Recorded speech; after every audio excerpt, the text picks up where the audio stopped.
fortement les troubles. Hein, ça, c'est reconnu. Donc, je pense que si on veut faire en sorte que la certification soit, j'allais dire, une vraie démarche je dirais, de positive et d'amélioration, il faut effectivement peut-être partager quelques clés et quelques pièges à éviter. Or, bon, quelques pièges, effectivement, il faut éviter l'usine à gaz. Hein. C'est vrai que malheureusement, on a vécu, il y a encore un petit peu des systèmes de management, un peu, je vais dire, où on s'est fait plaisir, hein, avec des circuits incroyables pour définir effectivement qui fait quoi. Et puis bon, j'allais dire, aujourd'hui, on ne peut pas se permettre d'avoir des systèmes d'usine à gaz parce que bon, ben, il faut être flexible, il faut être réactif, il faut être agile, il faut être très, très adaptable. Hein, et donc des systèmes de management qui bordent tout, qui sclérosent tout et pour lequel il faut X autorisation avant de dire bon, ok, on y va, c'est pas bon. On a dit aussi qu'il fallait éviter les certifications de complaisance. Hein, donc effectivement, les systèmes de management de façade, il faut je dirais, les bannir. Nous, les auditeurs, sont de plus en plus vigilants. Hein, bon, c'est la position d'Afnor Certification. Nous, on ne veut pas aller dans la certification low cost. Bon, c'est un choix, hein, c'est une posture, mais en tout cas, on ne veut pas, je dirais, s'aventurer, et c'est très dangereux, dans les systèmes de certification de systèmes de façade. Voilà. Effectivement, il faut éviter les cathédrales documentaires. Ça, je pense qu'on a un peu passé le cap. Hein. Même, c'est vrai que l'ISO 9001 spécifie 6 exigences de procédure écrite, mais je pense qu'il y a quand même une prise de conscience maintenant des entreprises. Alors, il ne faut pas bannir les procédures et les documents, hein, mais effectivement, on constate que de plus en plus de documents, hein, qualité ou sécurité environnement, sont conçus comme des outils de formation, des outils de prévention des risques. Et effectivement, on élabore un document que s'il permet de prévenir un risque. Voilà. Et que s'il permet effectivement de pallier à, je vais dire, une insuffisance, peut-être en termes de compétences ou autre. Donc ça, c'est bon. Bon, l'implication, voilà, ça on a dit. Manager, je pense on parle toujours de management au plus haut niveau, c'est vrai, bon, c'est le chef à plume, hein, qui doit donner le sens, le là, la stratégie, etc. Mais je crois que les managers qui sont peut-être les plus importants et à ne pas négliger, c'est les managers de proximité. Parce que c'est eux, après, qui feront vivre, qui donnent un peu le là, qui sont là pour stimuler les troupes à tous les niveaux. Je pense qu'il faut effectivement ne pas négliger la phase de communication. Et puis, il faut faire preuve de beaucoup de pédagogie, parce que finalement, lorsqu'on parle de processus, d'action corrective, de revue d'action, on manipule effectivement un langage ISO que effectivement le qualiticien maîtrise bien, que le responsable qualité environnement maîtrise bien, mais il faut se mettre à la place, je dirais, de l'acteur, hein, dans l'entreprise, hein, et il ne baigne pas dans l'ISO tous les jours. Donc faire preuve de beaucoup de pédagogie, expliquer effectivement voilà, une démarche ISO 14001, ça s'intéresse à l'environnement, voilà, et que l'idée c'est de travailler sur le tri, le transport, les économies d'énergie. Bon, ça c'est un exemple effectivement de communication interne, hein, issu d'une entreprise certifiée. Et puis, je pense qu'aujourd'hui, là où peut-être on a des vraies réflexions à partager, c'est sur la communication en externe. Moi, donc je suis à l'AFNOR depuis 17 ans, puis bon, on a fusionné avec la fac, donc il y a maintenant 7 ans. Et donc depuis 7 ans, ben, je suis sollicité pour remettre des certificats auprès d'entreprises certifiées. En fait, très sincèrement, j'estime, enfin c'est à la louche, hein, sur 10 entreprises qui se lancent dans la certification, il n'y en a qu'une seule qui va célébrer la certification. Une seule. Hein, 10% à la louche. Pour les autres, bah oui, bah, de toute façon c'est un examen, il faut le faire, hein, le client nous l'impose, voilà. Et on ne marque pas le coup. Hein, sachant que c'est quand même une démarche, hein, le temps moyen estimé pour mettre en place un système ISO 9001, hein, aujourd'hui, c'est entre 14 et 16 mois. Hein. Donc c'est quand même un projet qui n'est pas neutre en temps, en énergie, en remise en cause, avec des hauts, des bas, des crises de nerfs, des moments de joie et de bonne humeur. Et puis, en fait, la célébration, soit à l'occasion d'une assemblée du personnel, soit effectivement avec nos clients, nos partenaires, la collectivité, je vous dis à peu près 1 sur 10 marque le coup. Ouais. Voilà. Donc, c'est un peu dommage parce qu'on se dit... et là aussi véridique, hein, j'avais remis un certificat Caliville, donc à la mairie de Villeneuve-sur-Lot, hein, dont le maire est maintenant ministre, hein, vous savez bien. Et j'étais là, je faisais mon discours, puis j'avais repéré une gentille dame là, sur le coin, puis je la voyais pleurer. Je dis, oh là là, qu'est-ce que j'ai dit, qu'est-ce que j'ai pas dit, enfin, et en fait, bon, donc c'était l'émotion, et quand je suis allé la voir, je dis, mais vous avez pleuré? Je dis oui, parce que c'est la première fois en fait que j'obtiens un diplôme en fait. Je n'ai jamais été diplômé, j'ai jamais eu le bac, j'ai jamais eu le BEPC, enfin le brevet des collèges. Hein. Donc c'est la première fois que... Et ce diplôme, je le prends pour moi. Hein, c'est notre mairie, mais je le prends aussi pour moi, parce que c'est la première fois que je suis diplômé. Et c'est vrai que ça, c'est quelque chose qu'on oublie. Hein. Et donc il faut savoir, je dirais, reconnaître. Bon, ça c'était un petit clin d'œil parce que bon, c'était bon. En ce moment, c'est pas trop tendance, mais bon, j'assume bien sûr. Alors finalement, ceux qui communiquent le plus, on voit effectivement dans le secteur des services, dans le secteur des services, dans le secteur de l'assurance, de la banque, ils sont des très bons communicants. Et puis c'est vrai qu'on communique d'autant plus lorsque la démarche de certification concerne des engagements de service. Parce qu'effectivement, quand on est sur une démarche de certification de service, donc sur la qualité de service, c'est-à-dire on est sur une démarche qui s'adresse directement aux clients consommateurs, utilisateurs de services. Bon. Et c'est vrai que sur certification ISO 9000, on est peut-être un peu moins, on voit moins de communication externe. Mais voilà, bon, c'est vrai que là, si vous allez dans des bureaux de poste, vous verrez, ils affichent les engagements de service. Vous me direz si le temps d'attente est respecté, hein, parce que bon, c'est nous qui les certifions. Ouais, puis là, très récemment, il y a eu toute une... Le Crédit Agricole Aquitaine a été la première banque certifiée pour ses conseils en retraite. Hein, donc il y a une vaste campagne d'affichage publicitaire, notamment dans la ville de Bordeaux.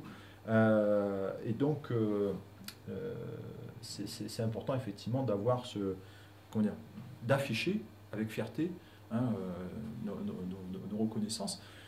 Si vous avez l'occasion d'aller au Maghreb, en Égypte, ou alors en Asie du Sud-Est, en Thaïlande, vous verrez, vous sortez de l'aéroport, vous voyez effectivement, quand vous traversez les banlieues, donc les sites industriels où ils affichent en gros, nous sommes certifiés ISO 9001 et fiers de l'être. Hein, vous prenez n'importe quel quotidien, par exemple au Maroc ou en Tunisie, il y a toujours une page économique et à chaque fois, quand une entreprise est certifiée, en gros. Ici, non, c'est fini en France. Bon, il y a eu peut-être les belles glorieuses des années 90, mais aujourd'hui, la certification, effectivement, ça s'est complètement banalisé. Et parfois, on a l'impression que les entreprises ont honte de communiquer sur la certification. Voilà. Bon, c'est un peu regrettable. Mais je vous dis, il faut essayons de réfléchir sur finalement la certification. Est-ce que c'est une manière, effectivement, de reconnaître une compétence collective? Et c'est vrai qu'aujourd'hui, nous sommes tous quand on évoque par exemple les générations Y, hein, les générations Y sont quand même en quête de reconnaissance et pouvoir redonner un certain sens au travail. Et je crois que la certification, ça permet aussi de redonner du sens à l'entreprise et du sens au travail. Voilà, hein, en quelques mots, ce que je voulais partager avec vous sur les démarches de certification. Et puis, bien sûr, je reste à votre disposition pour le débat. Mais disons que oui, mais le thème du débat, c'est est-ce que la certification est obligatoire ou pas? Quand je dis obligatoire ou pas, c'est-à-dire qu'aujourd'hui, on se retrouve à avoir des sous-traitants ici, au Pays Basque, de l'aéronautique, qui étaient dans une démarche de certification, qui ont été 9000, et le donneur d'ordre leur dit non, maintenant, c'est plus la peine. De toute façon, c'est nous qui vous certifierons, donc je fais des contrôles, la norme, je m'en fiche. Enfin, c'est le temps plus facile qui y sont déjà, d'une certaine façon. Mais par contre, maintenant, je veux les prix. Et je veux le management et je veux les prix, parce que sinon, en fait, qu'on peut imaginer. Et donc, c'est la question. Moi, je suis malheureux qu'ils ne soient pas venus ici parce qu'ils m'en parlent en privé, mais ils ne viennent pas quand on fait une réunion. Donc, qu'est-ce qu'on répond à ces gens-là? Moi, je leur dis non. Et toi, il vous faut les deux. Plus vous serez certifié, plus vous serez organisé pour pouvoir baisser les prix. Mais sauf qu'il y a quand même une organisation qui pèse un peu quand même. On a eu des cas d'entreprises qui ont stoppé la certification pour des raisons économiques. Bon. Et qui sont revenus 2-3 ans plus tard en disant non, on relance la certification parce qu'en fait on a eu une dégradation au niveau des résultats qualité par rapport à la fiabilité des produits, par rapport effectivement à la réapparition de non-conformité, de dysfonctionnement sur les produits ou sur les process. Donc effectivement, j'allais dire, la non-qualité coûte cher encore, même s'il n'y a plus d'études, ça on peut le regretter, mais on estime effectivement, notamment dans les petites entreprises, ça peut représenter de 8 à 10% du chiffre d'affaires. C'est quand même pas neutre.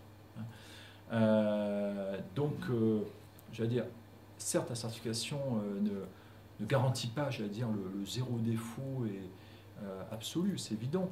Au même titre que être certifié ISO 14001, on ne garantit pas le zéro pollution, ou certifié au chasse 2001, le zéro accident. Mais n'empêche que si on commence à raisonner comme ça sur l'arrêt de la certification, de toute façon il n'y a que le prix qui commence, le problème c'est que ça va impacter forcément sur la qualité intrinsèque du produit, et donc ça va forcément générer des coûts. Donc après, on peut se poser la question tout simplement de la pérennité du fournisseur, du sous-traitant, parce que si d'un côté il y a une compression par les prix, et plus, je veux dire, une dégradation de la qualité du produit, l'avenir est certainement, sans aucun doute, menacé.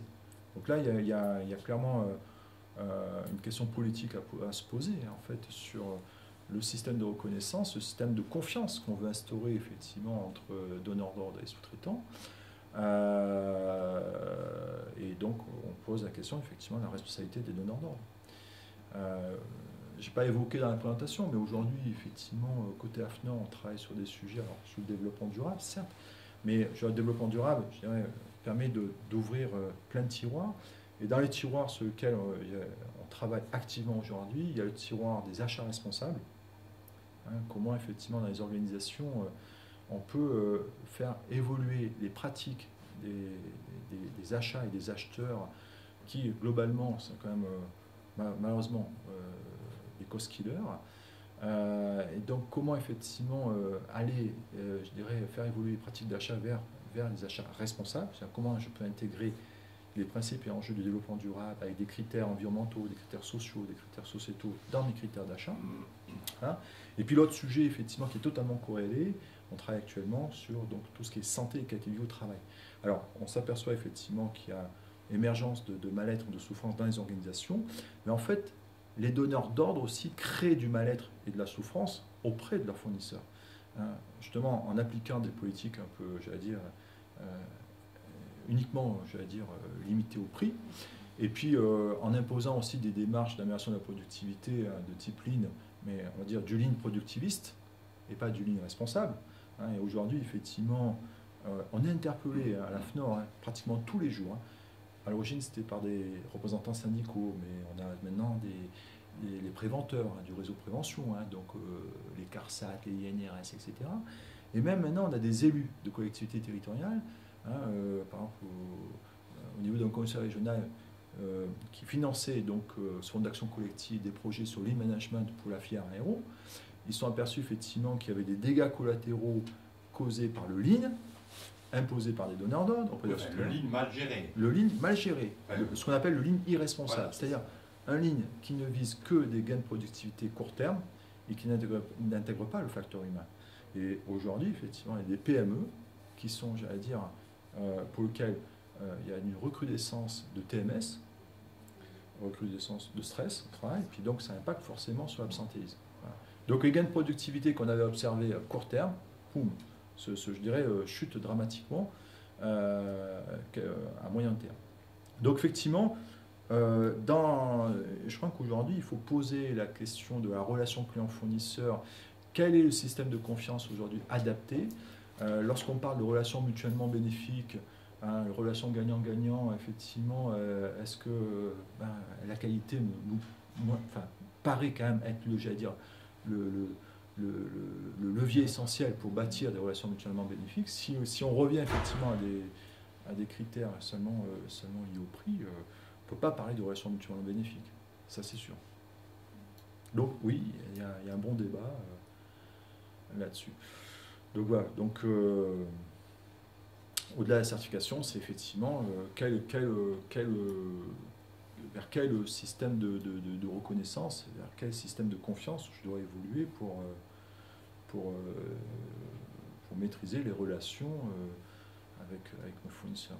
C'est un bon débat.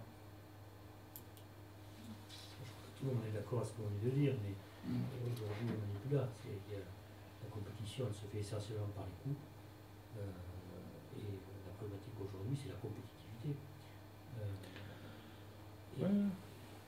Ah, mais oui, mais c'est une compétitivité court terme. Enfin, aujourd'hui, effectivement. La label, etc., n'apporte pas à l'entreprise industrielle, en tout cas, un supplément qui permet de justifier un supplément de valeur ajoutée perçu par le client qui permet de rester compétitif. Ouais. Aujourd'hui, on a mené des études, en fait, les entreprises certifiées par rapport à celles qui ne sont pas certifiées, elles ont des résultats de façon significative. Alors là, c'est ce que je meilleur tout à l'heure. d'un point de vue il y a quand même productif. Une niche. Non. Il y a une étude qui a été faite par Generali sur tous ses clients en France, et les gens qui avaient des pratiques vertueuses sont tous des gens qui ont des résultats meilleurs, qui ont des sinistres inférieurs, et ainsi de suite. À tel point que maintenant, ils ont mis en place une sorte d'audit préventif dans l'autre sens, en disant, je fais des primes différentes si les gens sont dans ce choix. C'est ça, hein. Complètement. Il y a des études, alors, enfin, on pourra les partager, hein, des études américaines qui démontrent que des entreprises, donc sur des filières données, entre celles qui sont certifiées et celles qui ne sont pas certifiées, il y a des différences significatives d'un point de vue rentabilité, d'un point de vue productivité et donc d'un point de vue compétitivité. Donc, ensuite, par exemple, en France, il y a des études qui ont été menées par le réseau prévention, donc la CNAMTS notamment, sur des filières données entre des entreprises qui étaient certifiées au SHAS 2001 et celles qui n'étaient pas certifiées. Les résultats d'un point de vue accidentologie étaient significativement meilleurs dans celles qui sont certifiées. Et quand on calcule le coût des accidents de travail, et le coût du non-respect de la sécurité, c'est colossal. Et pareil pour les entreprises certifiées ISO 14001. Donc là, en plus, le retour sur investissement est en plus très court. Généralement, c'est au bout de 16-18 mois. C'est-à-dire entre l'investissement que j'ai consacré à la mise en place du système management, plus les coûts de certification, la formation, etc. Et puis les gains générés par une meilleure valorisation des déchets, une facture énergétique qui bien sûr, qui s'allège de façon réelle, retour sur investissement au bout de 18 mois. Le problème, c'est vrai que, en fait, je citais à peu près 30 000 entreprises certifiées en France, c'est l'ordre de grandeur. En fait, finalement, il y a peu d'entreprises qui évaluent l'impact économique de leur système de management. C'est-à-dire, si vous n'êtes pas dans la filière automobile ou aéro, où là, l'évaluation des coûts de la non-qualité, on va dire, finalement, est exigée par les référentiels métiers, le N9100 pour l'aéro ou l'ISO TS 16949 pour l'automobile. Dans les autres secteurs, finalement, l'ISO 9001 n'impose pas à l'entreprise d'évaluer ses coûts de non-qualité. Alors, elle n'impose pas, elle n'interdit pas de le faire. Mais c'est vrai qu'après, on peut toujours se poser des questions, mais je sais ce que m'a coûté la certification, je ne sais pas ce que ça m'a rapporté, mais c'est vrai que si on ne prend pas soin de mesurer, c'est sûr qu'on va toujours se poser des questions. Donc, nous, toutes les études qu'on a menées montrent effectivement que les entreprises certifiées sont plus innovantes, que les entreprises certifiées sont plus, je dirais, beaucoup mieux positionnées à l'export. Si je prends par exemple le système si vous exportez aux États-Unis, maintenant, vous serez quasiment concerné par ce qu'on appelle l'agrément OEA, opérateur économique agréé, qui s'inspire totalement des systèmes type ISO 9001 ou ISO 27001 sur les systèmes de sécurité des systèmes d'information. Voilà. Donc effectivement, j'allais dire, c'est... Oui, ça, ce OEA, on en parle très peu pour le moment encore. Ah France. ouais, mais on est en train de passer encore à côté enfin, par rapport à d'autres pays européens qui ont bien compris l'intérêt de ce système d'agrément. Donc là, on est déjà en retard. Déjà en retard. Donc, ce que vous pouvez rajouter aussi, c'est que dans l'évolution de la 9001, on tend vers le management de l'efficience et tout ça davantage, tout à fait. et intégrant la rentabilité des entreprises. Oui. En étant aussi au cœur des préoccupations des gens qui vont vers ces certifications. Oui. C'est pour amener une approche plus intelligente de la 9001. Ouais. C'est vrai qu'en fait, bon, dans l'histoire de l'évolution des normes, bon, j'allais dire, on est toujours sur des cycles, hein, c'est-à-dire il y a des révisions, on va dire, lourdes. Hein. Là, je citais celle de 2000. Et puis, qui alterne avec des révisions light, hein, ce qu'on appelle les amendements. Donc la dernière, c'est 2008, hein, parce qu'aujourd'hui, c'est la version en vigueur. Et donc là, on est sur le chemin de la version 2015. Et donc, on va effectivement vers une révision, on va dire, lourde, où on intègre notamment, on va aller plus vers des logiques d'efficience, hein, c'est-à-dire, on a connu la conformité, là, on est plus dans des logiques de normes d'évaluation d'efficacité, où on va s'assurer effectivement qu'on est efficace. L'efficience, c'est effectivement l'obtention de résultats au meilleur coût. Hein, avec, je dirais, donc ça devrait intéresser les donneurs d'ordre, ça devrait intéresser les actionnaires. C'est vrai que bon, on regrette que les actionnaires finalement ne soient pas prescripteurs, hein, des systèmes de management, de systèmes de certification. Mais les choses bougent. Hein. Ça, tu cites Generali. Generali, c'est un assureur maintenant qui positionne les systèmes de management et les entreprises certifiées comme des outils crédibles de prévention des risques. Hein. Une entreprise qui certifie ISO 14001, c'est une entreprise pour laquelle on a une garantie sur sa maîtrise des risques environnementaux. Une entreprise certifiée OSHA 2001, c'est une entreprise pour laquelle on a une garantie qui va au-delà du document unique sur sa prévention des risques professionnels. Donc, nous, ça nous intéresse. Il y a des changements de posture. Les experts comptables aussi, qui commencent à s'intéresser aux démarches QSE développement durable. Ben oui. Non, mais il y a des c'est vrai qu'on a parlé l'autre soir. Jusqu'à maintenant, on parlait d'absentéisme et on mesurait l'absentéisme. Et là, maintenant, on se dit, c'était la discussion qu'on avait avec Didier, entre autres, sur le présentéisme. Quand les gens sont là, quelle est leur efficacité? Et les Québécois, ça, ils travaillent beaucoup là-dessus. Parce que donc, je disais, on bosse sur santé et qualité au travail. En lien étroit avec les Québécois. Effectivement, eux, ils travaillent sur le présentéisme. Les personnes sont là physiquement, mais elles ont la tête ailleurs. Elles sont complètement ailleurs. Hein. Et là, j'ai assisté effectivement à une conférence donnée par un prof de HEC, donc c'était mardi à BEM. L'après-midi, on s'est vu effectivement pour la MFQ. Le matin, j'étais à BEM, et sur un peu les valeurs et les comportements professionnels des jeunes générations, les fameux Y. Hein.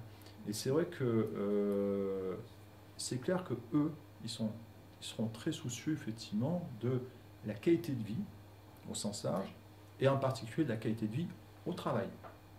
Hein, comme ils seront effectivement ces générations qui sont prêts à zapper, qui sont prêts effectivement à aller voir ailleurs si les valeurs d'entreprise ne correspondent pas à leurs valeurs, c'est vrai qu'on s'aperçoit qu'il y a quand même une petite scission. Donc là, il faut être hyper vigilant. Donc, oui. Non, je pense que sans faire, j'allais dire, une fixation sur la certification, il faut la ramener à sa juste valeur. Ce n'est qu'un outil volontaire. Je pense qu'effectivement, imposer une certification, ça malheureusement ses limites. Mais après, bon, il y a la réalité du marché. Mais tant qu'à faire, si on doit être certifié parce que le client l'exige, autant le faire de façon pertinente et adaptée. Et inscrire effectivement la certification comme, j'allais dire, un projet d'entreprise, non pas comme une fin en soi, qui mobilisera toutes les bonnes énergies dans l'entreprise. Hein. Donc voilà. C'est vrai qu'aujourd'hui, on parle beaucoup de développement durable, de responsabilité sociétale, et c'est vers ce type de démarche globale qu'il faut aller. Mais si on n'a pas un socle, des fondations solides, et un bon système de management de la qualité, j'allais dire, entre guillemets, bien certifié.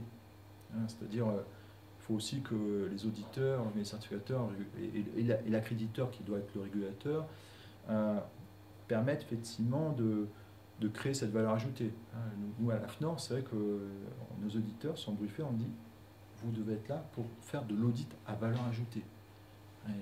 Il ne s'agit pas effectivement d'aller chercher la petite non-conformité, la petite remarque. Hein. A contrario, un audit qui se termine où tout est parfait, posez-vous la question. Enfin, un système de management parfait, ça n'existe pas. Voilà. Et c'est vrai que là où c'est... je ne sais pas depuis quand Soko est certifié. C'est 2000. 2000. Donc Enfin, 2000. En 9001, voilà. 2006, 14 000. Donc quand on rentre 3e ou 4e cycle, là il faut vraiment faut que l'audit apporte quelque chose de réellement bénéfique pour l'entreprise, parce que bon, il y a quand même une certaine banalisation qui peut s'instaurer. Et si l'auditeur, qui est là un peu pour éclairer, pour ouvrir, alors tout en gardant son indépendance, où bien sûr l'auditeur n'est pas là pour apporter les solutions, mais par contre il doit aider l'audité justement à trouver les solutions.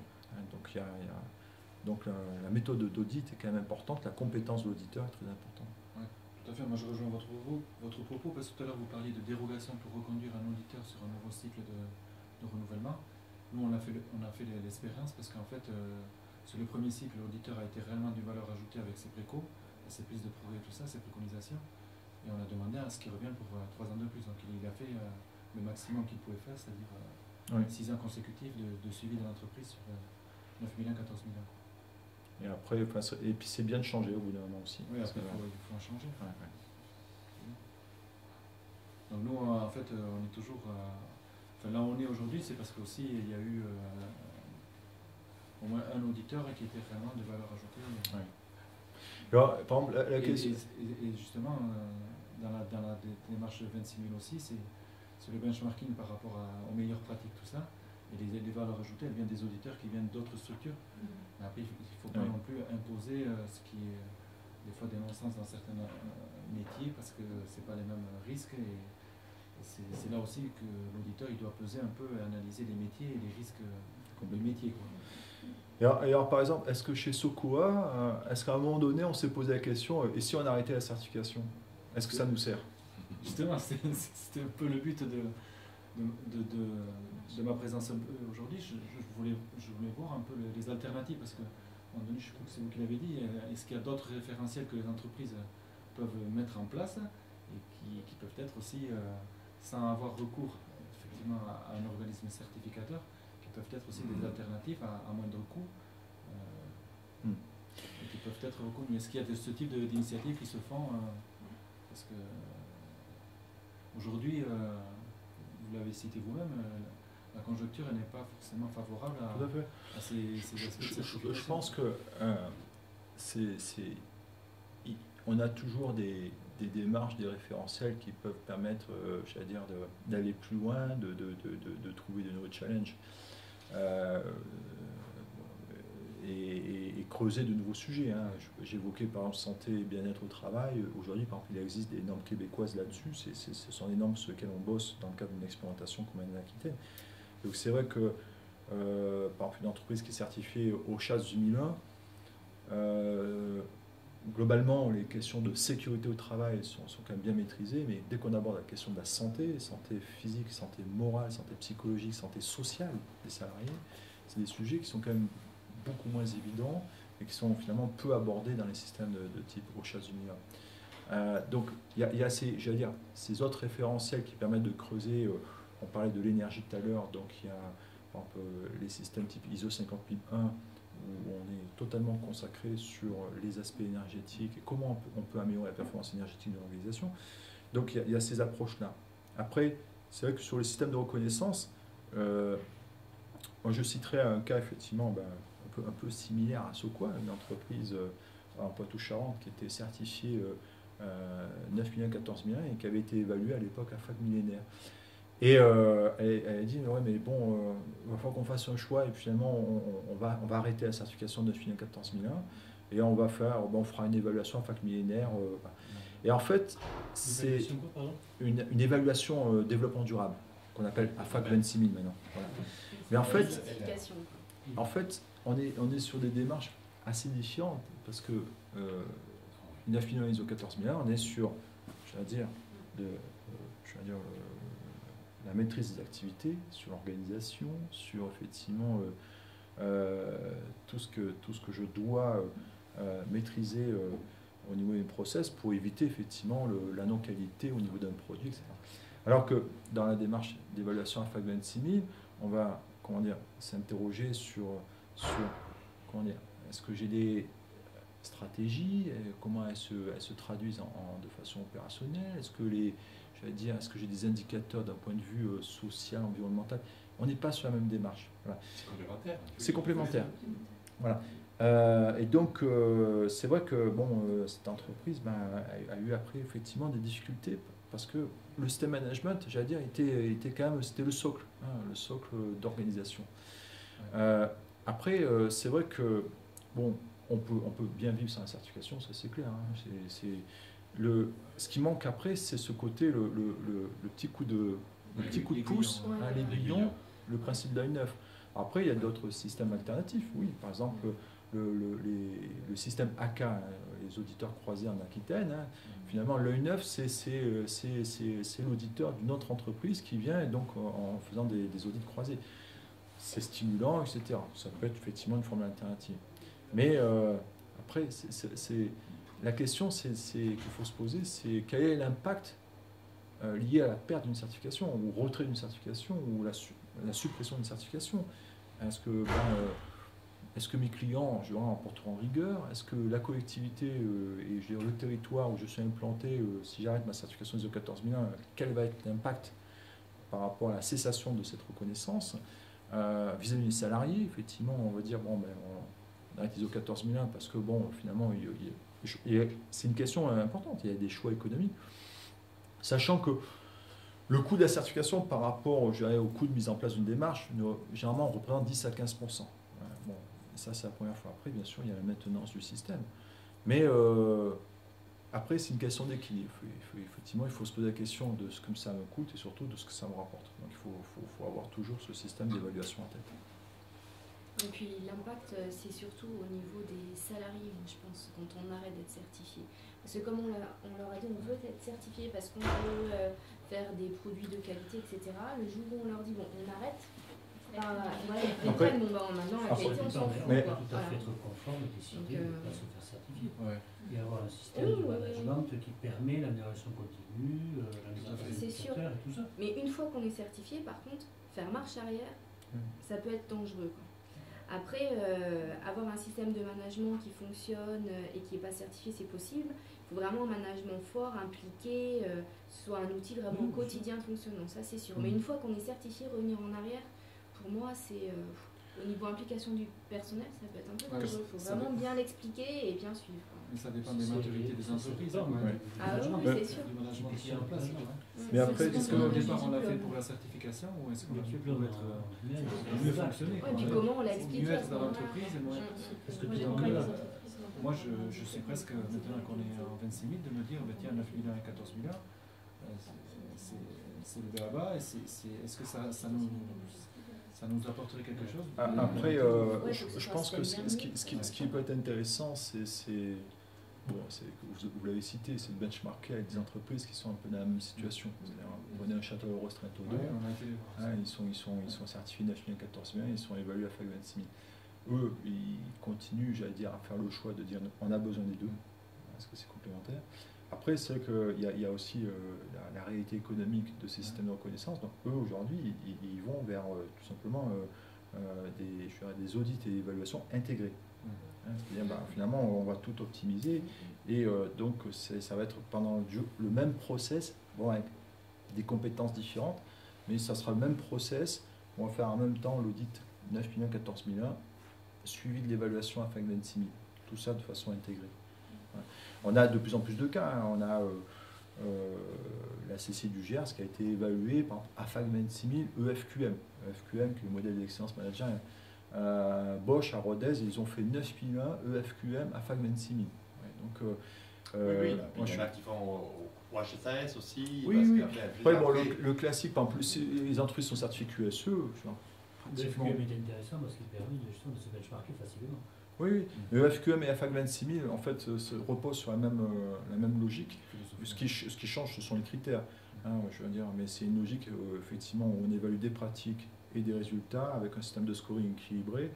Et puis Alors, ce qui est intéressant dans l'évaluation Impact 26 000, au-delà du fait que les critères d'évaluation sont orientés autour donc, des enjeux économiques, sociaux et environnementaux du développement durable, c'est d'avoir, dans le système d'évaluation, on va interviewer des parties prenantes. C'est-à-dire que finalement, ce n'est pas que le travail de l'évaluateur qui va aller donc interviewer les acteurs internes de l'entreprise. Dans l'évaluation, on va interviewer, par exemple, un représentant de la collectivité locale qui a posé la question, mais